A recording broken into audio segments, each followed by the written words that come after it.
फिर से बोलिएगा ना, ट्राई करता हूँ। नहीं नहीं, मराठी में।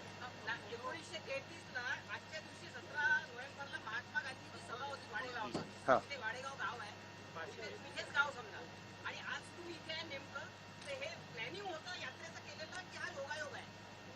नहीं ट्रांसलेट कीजिए कि ये जब यहाँ आए, गांधी जी भी आए थे, हम भी आए, क्या प्लान करके आए हैं या ऐसे ही हुआ है?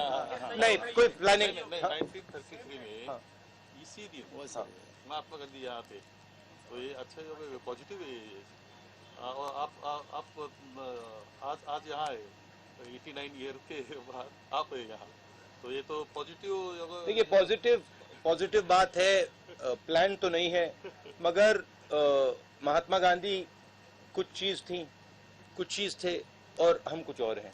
मतलब कोई ये कंपैरिजन मत कीजिए प्लीज, ये उन हमें मतलब ये गलत कंपैरिजन है। No event.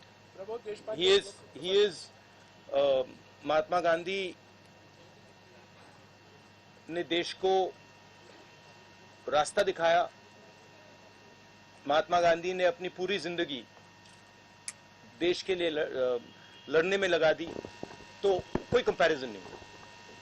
प्रबोध देशपांडे, लोकमत समाचार। लोकसत्ता सॉरी। नमस्कार राहुलजी, माझा प्रश्न असा होता की केंद्र सरकारमध्ये भाजपा जो सत्ताधारी पक्ष आहे त्याच्यावर अंकुश ठेवण्यात प्रमुख विरोधी पक्ष म्हणून काँग्रेस कुठेतरी कमी पडताना दिसतो, तर या संदर्भात पक्षाची पुढील रणनीती काय राहणार आहे आणि 2024 साठी प्रमुख अजेंडा काय राहणार आहे पक्षाचा? कमजोर पड़ रहा है अपना पक्ष, विपक्ष का, ऐसा उनका कहना है। सब पूरा का पूरा ऑपोजिशन या कांग्रेस अपन विपक्षी इस नाते से हम कमजोर गिर रहे हैं, ऐसा उसका कहना है मोदी सरकार को। नहीं, देखिए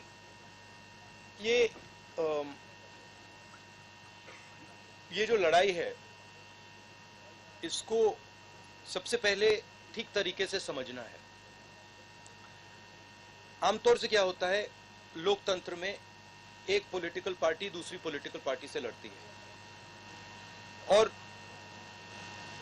जो युद्ध का मैदान होता है उसको जो देश के इंस्टीट्यूशंस होते हैं वो उस युद्ध के मैदान में फेयरनेस क्रिएट करते हैं। आज क्या है कि ये एक राजनीतिक पार्टी और दूसरी राजनीतिक पार्टी के बीच में लड़ाई नहीं है, और मैं सिर्फ कांग्रेस की बात नहीं कर रहा हूं। एक तरफ हिंदुस्तान के सारे इंस्टीट्यूशंस खड़े हैं, बोलना नहीं चाहिए, मगर विपक्ष का प्रेस पे तो कंट्रोल नहीं है, हैगा? प्रेस पे तो कंट्रोल नहीं है ना, तो बीजेपी का प्रेस पे कंट्रोल है, इंस्टीट्यूशनल स्ट्रक्चर पे कंट्रोल है, जुडिशरी पे प्रेशर डालते हैं। तो ये परसेप्शन सच परसेप्शन नहीं है, ये परसेप्शन सुपरफिशियल ऊपर का परसेप्शन है। मगर अगर आप नीचे जाएं और जनता से पूछें तो आपको बहुत एकदम दिख जाता है कि जनता क्या कह रही है और ऊपर परसेप्शन क्या बन रहा है, उसमें फर्क है। संजय खांडेकर, पुणे नगरी।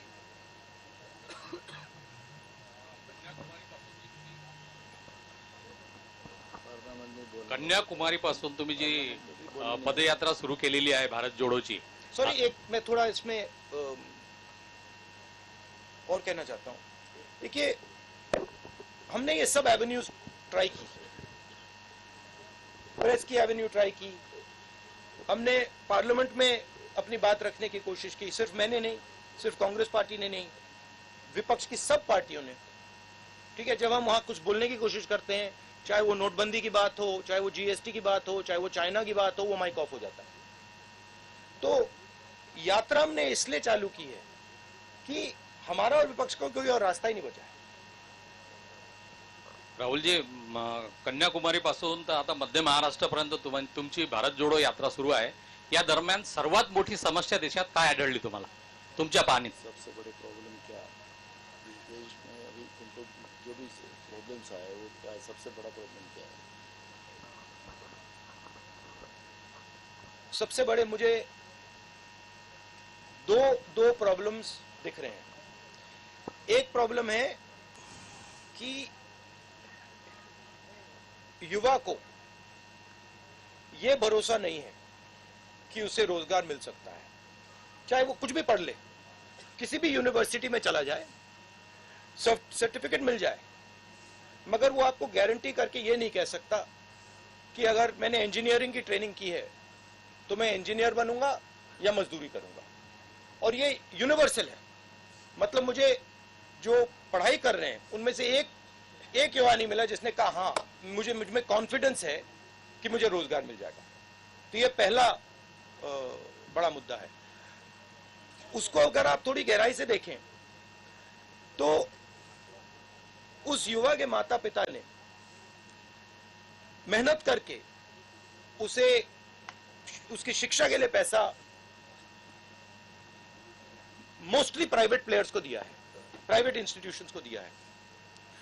एक तरफ वो दिन भर काम करते हैं, दूसरी तरफ महंगाई बढ़ती जा रही है, और तीसरी साइड जो उनका भविष्य है, उनका जो बेटा हो या उनकी बेटी हो, उसका रास्ता बंद है। तो पहला प्रॉब्लम ये है। दूसरा प्रॉब्लम किसानों का प्रॉब्लम है। जो देश को भोजन देता है, जो प्रोडक्टिव एलिमेंट है हिंदुस्तान, उसको कोई सपोर्ट नहीं, उसको कोई मदद नहीं है, उसको सही दाम नहीं मिलता। वो बीमा भरता है, उसको जब आंधी आती है, तूफान आता है, उसको मतलब पैसा नहीं मिलता, कर्जा माफ उसका कभी नहीं होता। तो ये दो बड़े मुद्दे, बड़े प्रॉब्लम्स दिख रहे हैं। और तीसरा जो है जुड़ा हुआ है कि सब लोग ये कहते हैं कि अगर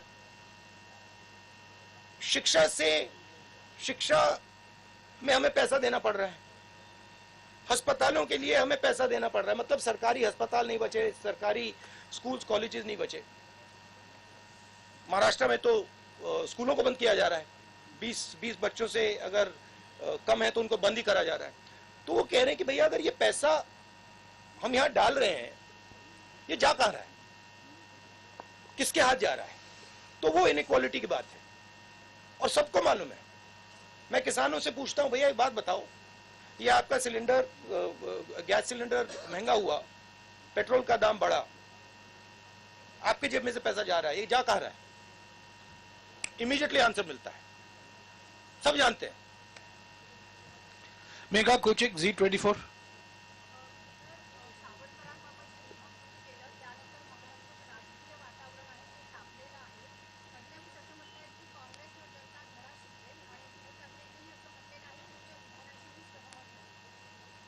सावरकर के बारे में बोला ना, तो डॉक्टर बोलते मैं सहमत नहीं, और पढ़ने में सोचता कि हमें लोग जगह दिखाएंगे। ये देखिए, ये मेरे लिए सबसे जरूरी डॉक्यूमेंट है। ये देखा आपने, दिख रहा है आपको? और इसमें आप देख लीजिए, ये सावरकर जी की चिट्ठी है जिसमें उन्होंने अंग्रेजों को लिखा है। और मैं पूरी चिट्ठी आपको पढ़नी होगी, देख लीजिए, मैंने हाईलाइट भी कर रखी है, मगर मैं सिर्फ आखिरी लाइन पढ़ना चाहता हूं। अंग्रेजी में लिखी है तो मैं अंग्रेजी में बोल देता हूं। I beg to remain sir your most obedient servant V.D. Savarkar. Hindi में ट्रांसलेशन कर देता हूं, सर मैं आपका नौकर रहना चाहता हूं। ये मैंने नहीं लिखा, ये सावरकर जी ने लिखा है। तो इसको आप पढ़ लीजिए, देख लीजिए। अगर फडणवीस जी देखना चाहते हैं इसको, वो भी देख लें। तो मैं तो इसमें बहुत क्लियर हूं, सावरकर जी ने अंग्रेजों की मदद की थी। रश्मि पुराणिक, साम टीवी।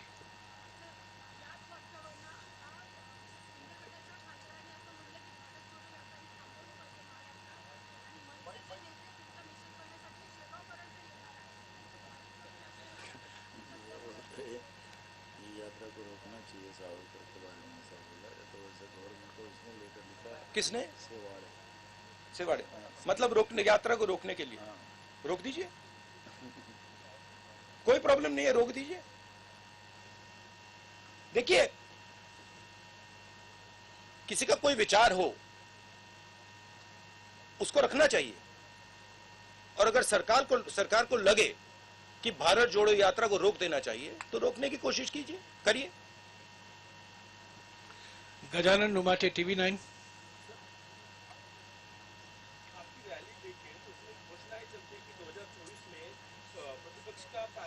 सबका चेहरा राहुल गांधी है, क्या आप भी यही सोच रहे हैं कि 2024 में आप as a prime minister candidate opposition में? मैं ये आप डिस्ट्रैक्ट करने का बहुत अच्छा तरीका है। हमारा काम भारत जोड़ो यात्रा का काम है, हमें भारत को जोड़ना है। ये इस सवाल के बारे में हम सोच ही नहीं रहे। हम सिर्फ हम कन्याकुमारी से शुरू किए हैं, हम श्रीनगर तक जाएंगे और वहां पर हम तिरंगे को लहराएंगे। ये हम कर रहे हैं, ये हमारी तपस्या है और हम और कुछ चीज के बारे में नहीं सोच रहे। मुस्तान मिर्जा, आज तक। मेरा सवाल यह है कि हिमाचल प्रदेश में जब इलेक्शन हुए तो आपने 40 रैलीज की थी और पिछली बार गुजरात में भी बहुत बड़ा कैंपेन आपने किया था, पर इस बार आपके इक्का दुक्का सिर्फ रैलीज है गुजरात में, तो ऐसे क्यों? क्योंकि जैसे मैंने अभी बोला, हमने सितंबर में भारत जोड़ो यात्रा शुरू की। हम इस यात्रा को श्रीनगर तक ले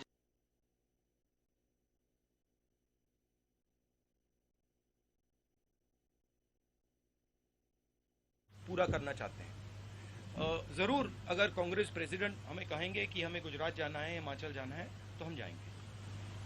अभिजीत करंडे, एबीपी भाजपा।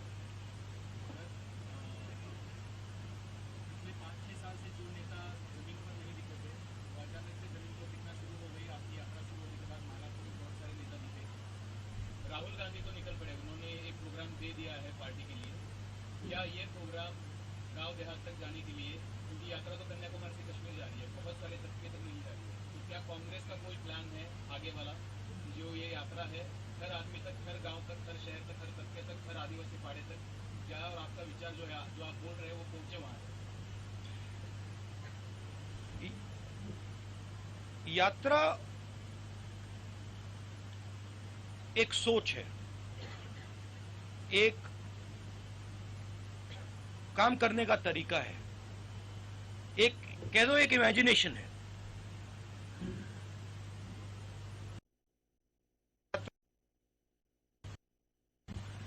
तो मुझे और हम सबको लगा था कि जो बीजेपी की अप्रोच है, नफरत से भरी, डरी हुई, हिंसा फैलाने वाली अप्रोच, उन्होंने हिंदुस्तान को एक इमेजिनेशन दिया है कि देखो ये रास्ता है, देश में नफरत फैलाओ, लोगों को डराओ, गरीबों को कुचलो। उन्होंने ये रास्ता दिया है। यात्रा की कोशिश है और ये यात्रा इसमें सफल हो गई है।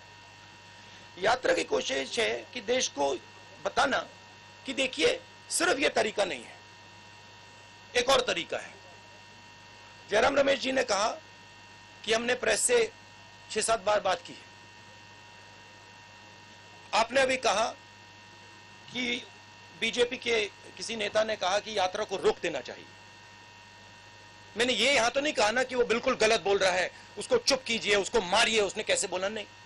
मैं कह रहा हूं देखिए उसकी राय है, अगर वो सोचता है उसको रखे, और अगर सरकार सोचती है कि इस यात्रा से देश को नुकसान हो रहा है तो रोक दो, कोई प्रॉब्लम नहीं है। ये काम करने का एक बिल्कुल अलग तरीका है, प्यार का तरीका, भाईचारे का तरीका, रिस्पेक्ट का तरीका।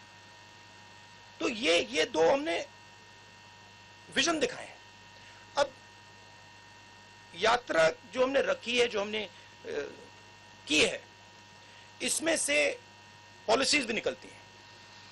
अगर वो कहते हैं कि भैया देखो किसान को कुचल दो, किसान को सही एमएसपी मत दो, किसान को बीमा का पैसा नहीं मिलना चाहता, तो इस यात्रा के इमेजिनेशन से एक और तरीका निकलता है।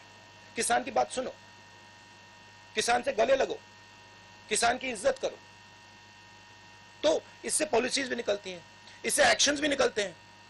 अब कांग्रेस के सब लोगों को लग रहा है हाँ भैया चलने में फायदा है, राजनीतिक फायदा है, लोगों से बातचीत होती है, सीखने को मिलता है, प्यार मिलता है, वजन भी कम हो जाता है। तो अलग अलग फायदे हैं, अलग अलग जो भी चाहता है वो फायदा ले सकता है। मगर मेन मैं बात ये कहना चाहता हूं, ये दो अलग इमेजिनेशन हैं। एक मैंने यहाँ पे आपको सावरकर जी की चिट्ठी दिखाई, एक वो इमेजिनेशन है, और एक आपने पहले गांधी जी की बात की, वो दूसरा इमेजिनेशन है। तो ये देश में इन दो इमेजिनेशन की लड़ाई है। लेकिन सावरकर जैसे नहीं, no supplementary please, Savarkar no supplementary please, no supplementary. Ravindra Ambedkar जब आता है तो नो विपक्ष में प्लीज फूट भी पड़ जाती है। सुनिए सुनिए प्लीज, नो सप्लीमेंट्री। जरा बोले, देखिए आप एक बात समझिए, ये मेरी राय है, ये मेरी राय है कि जब सावरकर जी ने ये चिट्ठी साइन की, गांधी जी, नेहरू जी, पटेल जी, ये सब सालों जेल में रहे, कोई चिट्ठी साइन नहीं की। मेरी थिंकिंग है कि जब सावरकर जी ने इस कागज पे साइन किया, उसका कारण क्या था? उसका कारण डर था। अगर वो डरते नहीं, वो इसको कभी नहीं साइन करते। और इस सिग्नेचर में धोखा था। जब उन्होंने ये साइन किया, वो हिंदुस्तान के जो सब नेता थे, महात्मा गांधी, सरदार पटेल, उन सबको उन्होंने धोखा किया, और उन्होंने उनको कहा कि देखो तुम गलत कर रहे हो, तुम्हें भी साइन कर देना चाहिए। तो ये दो विचारधाराएं हैं। हमारी पार्टी में हम डिस्कशन करने के लिए तैयार हैं। अगर कोई सोचे कि नहीं भैया यात्रा को ऐसे चलाना चाहिए, हम प्यार से सुनते हैं। हम डिक्टेटर नहीं है यहाँ पे। मैं फिर से आपसे गुजारिश करूंगा, सप्लीमेंट्री मत पूछिए, क्योंकि और लोगों का टाइम घटेगा। Marathi news digital news channel, Ravindra Ambedkar ji. आप जिस विचारधारा का विरोध करते हैं, चुनाव आते ही आपके सारे विधायक उस विचारधारा की पार्टी में ज्वाइन हो जाते हैं। क्या आपकी इस भारत जोड़ो से इस समस्या का हल निकलेगा? और दूसरा है, भारत जोड़ो में क्या नया एक सवाल रविंद्र प्लीज, एक सवाल आपने पूछ बनेगा, नया यूपीए उसका जवाब देने दीजिए। एक सवाल अभी मेरे साथ एक शिवसेना के एमएलए चल रहे थे, वो कह रहे थे 50 करोड़ रुपए उनको ऑफर किया था, वो नहीं गए, बहुत सारे और गए।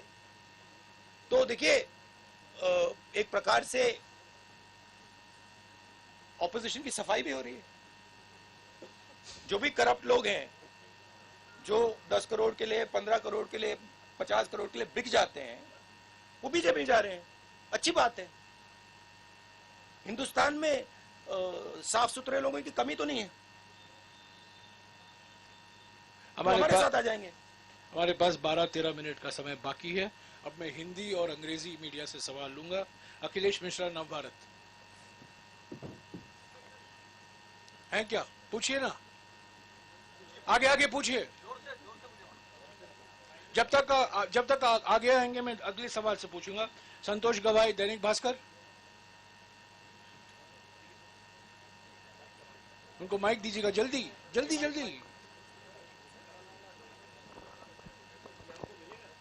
ये मैं आपको गिफ्ट दे देता हूं और आप सबको